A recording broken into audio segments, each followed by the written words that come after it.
اگر کوئی بچہ، کوئی بڑا، وہ جھنڈیاں لگاتا ہے، وہ لڑیاں لٹکاتا ہے، یا کوئی گھر کی صفائی کرتا ہے، تو ہمیں اس کو حوصلہ شکنی نہیں کرنی چاہیے، اس کی حوصلہ افزائی کرنی چاہیے۔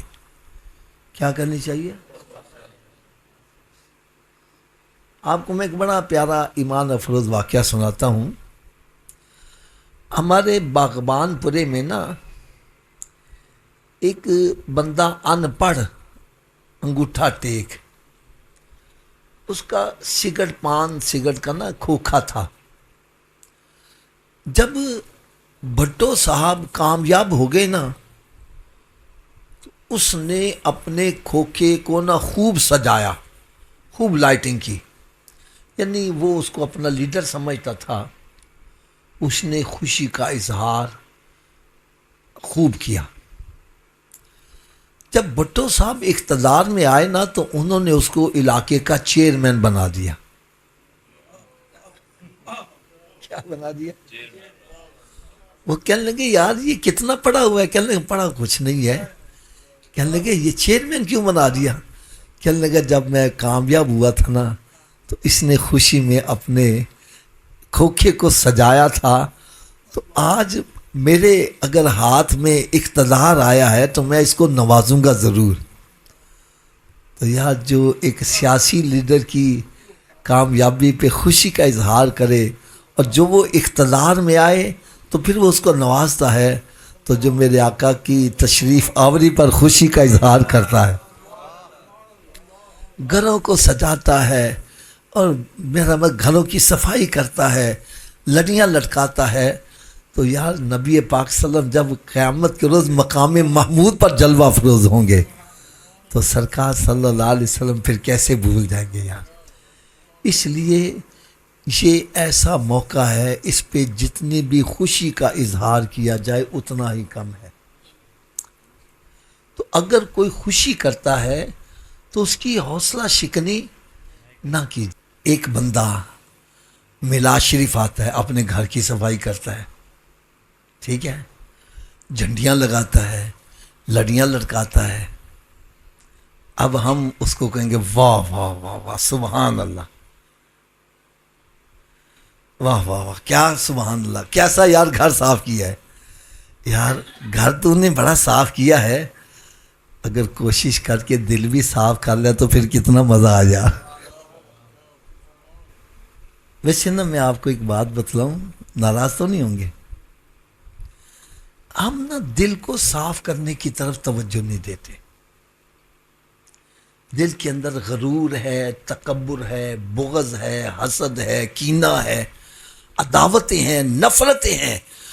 تو میری داڑھ تھلے ایک دفعہ آل ایسے ہی پھر دیکھ میں تیرا حشر کی کرنے، یعنی ہمارے اندر انتقام کی آگ کوٹ کوٹ کے بھری ہوئی ہے۔ غرور تکبر ہے، غریب آدمی کو کریو ہائے چالے پیچھے ہٹے،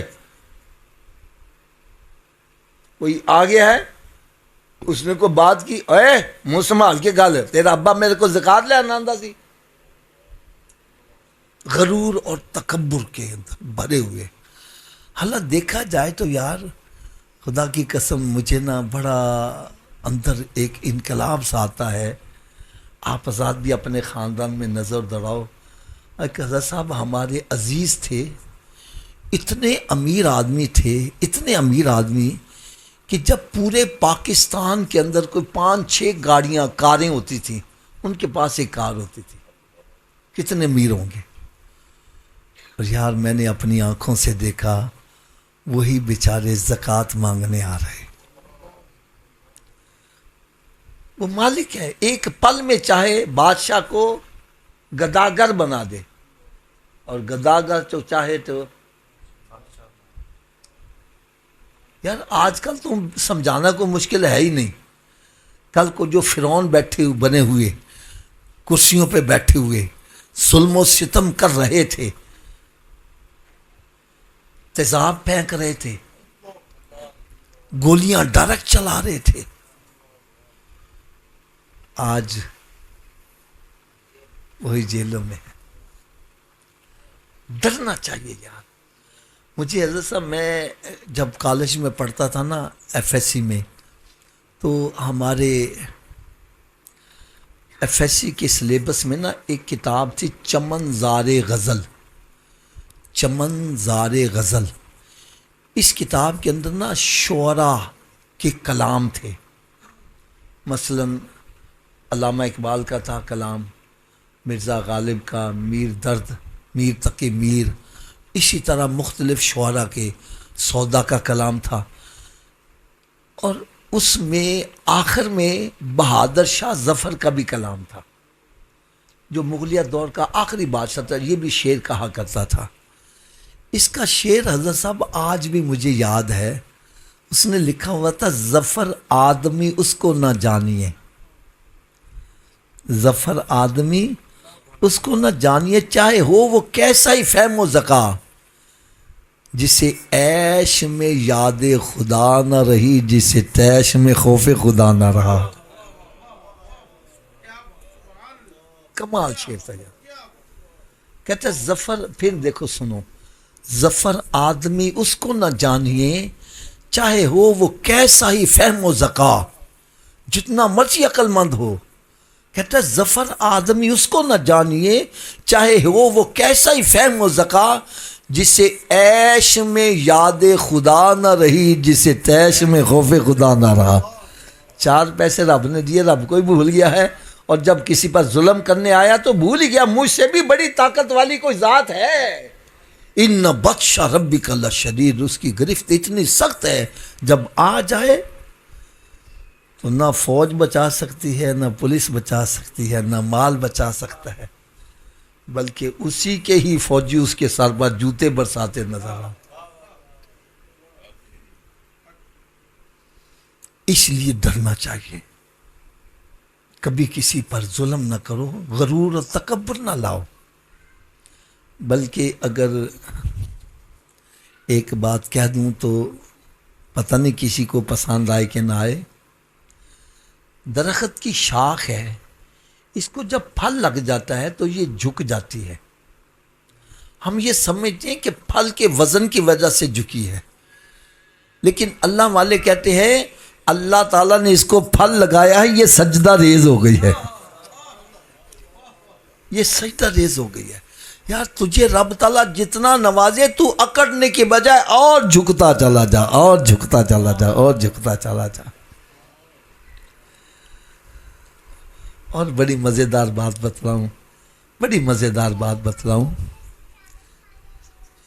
حضرت صاحب بڑے بڑے تناور درخت، اتنے اتنے بڑے ان کے تنے، اور ایسے کھڑے ہیں.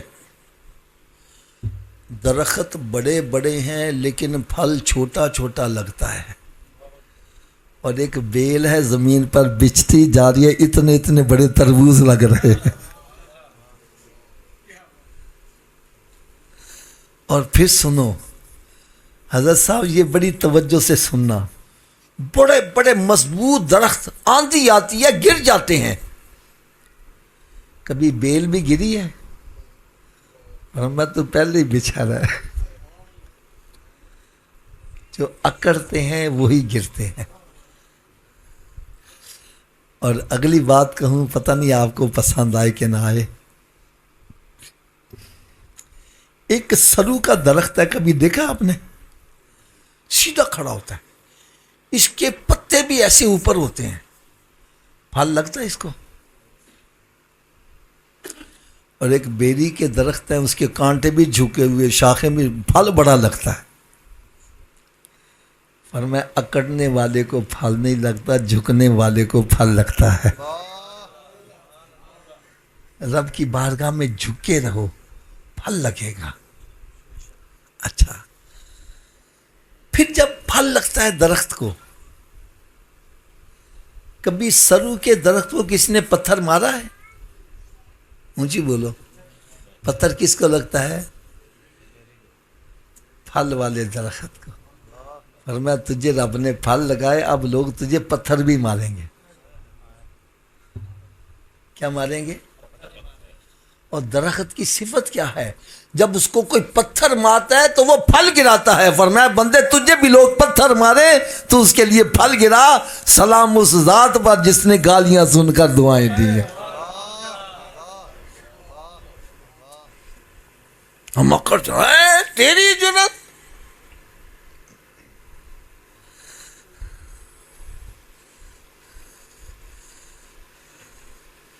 اور ایک اور بات سنو.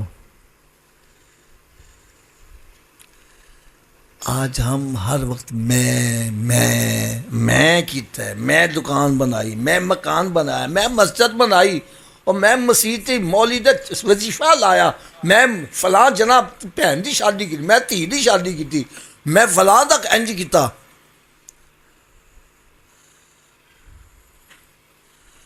فرمایا ایک بکری کا بچہ ہے, میں کرتا ہے. کیا کرتا ہے؟ اونچی بولو. پھر اس کی حلق پہ چھری چلتی ہے. کیا چلتی ہے؟ پھر اس کی کھلڑی اترتی ہے. میں کرتا ہے. پھر اس کی ہڈیاں توڑی جاتی ہیں, اس کا قیمہ بنایا جائے, میں کرتا ہے. پھر اس کے اندر سے انتڑیاں نکلتی ہیں, ان انتڑیوں کو سکھایا جاتا ہے, اور جب یہ ستات پر چڑھاتے ہیں, اس کو چھیڑتے ہیں, تو پھر کہتی ہے تو. وہ فرمایا مار کے جو تو کرنے پہلے تو کر. منہ تو قبل انت منہ, مرنے سے پہلے مر جا, اس کو کہتے ہیں تو.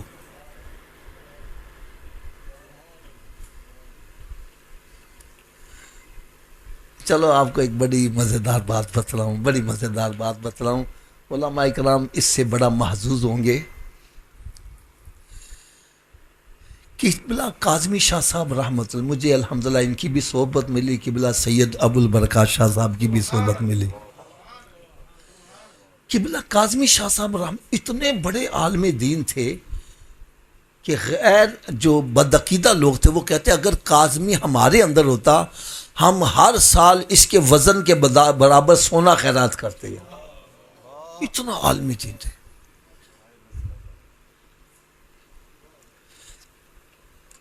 لیکن ان کے پاس جا کے بیٹھو, آپ سے مولانا کیا حال ہے, مولانا کیا حال ہے, ان کا تقیہ کلام ہے, مولانا کیا حال ہے, مولانا کیا کہہ دیا, مولانا کیا حال ہے, اور خود کچھ بھی نہیں. بلکہ آپ کی صفت تھی, آپ اپنی زبان پر میں کا لفظ لانے سے ہی گریز کرتے تھے. آج ہم کہتے ہیں میں مدرسہ بنایا, میں یہ کیتا, میں فلاں کیتا, میں. آپ زبان سے میں کا لفظ نکالنے سے بھی گریز کرتے تھے. ایک مرتبہ آپ کا ایک مرید تھا, اس کی بدعقیدہ سے نا بحث ہو گئی. وہ کہنے لگا یار ہمارے جو پیر صاحب ہیں وہ زبان سے میں کا لفظ بھی نہیں نکالتے. کہنا میں کٹوا دیا, اور میں اگر نہ نکلوا سکو تو کہنا میں سنی ہو جاؤں گا. کہنے لگا چلو ٹھیک ہے. قبلہ کاظمی شاہ صاحب رحمۃ اللہ ان کے علاقے میں کوئی بیان کے لیے ٹائم دیا ہوا تھا, تو آپ بیان کے لیے آ گئے. اب بیان آپ کر رہے ہیں, وہ بندہ سامعین میں بیٹھا ہوا ہے. اس نے کیا کیا, ایک رکا لکھا اور آگے چلا دیا. ہوتا ہے نا ادھر چل دے. خطیب کے پاس پہنچ گیا. آپ نے رکا کھولا, اس رکے میں لکھا ہوا تھا کہ شیطان نے کیا کہا تھا جس کی وجہ سے وہ راندہ درگاہ ہو گیا.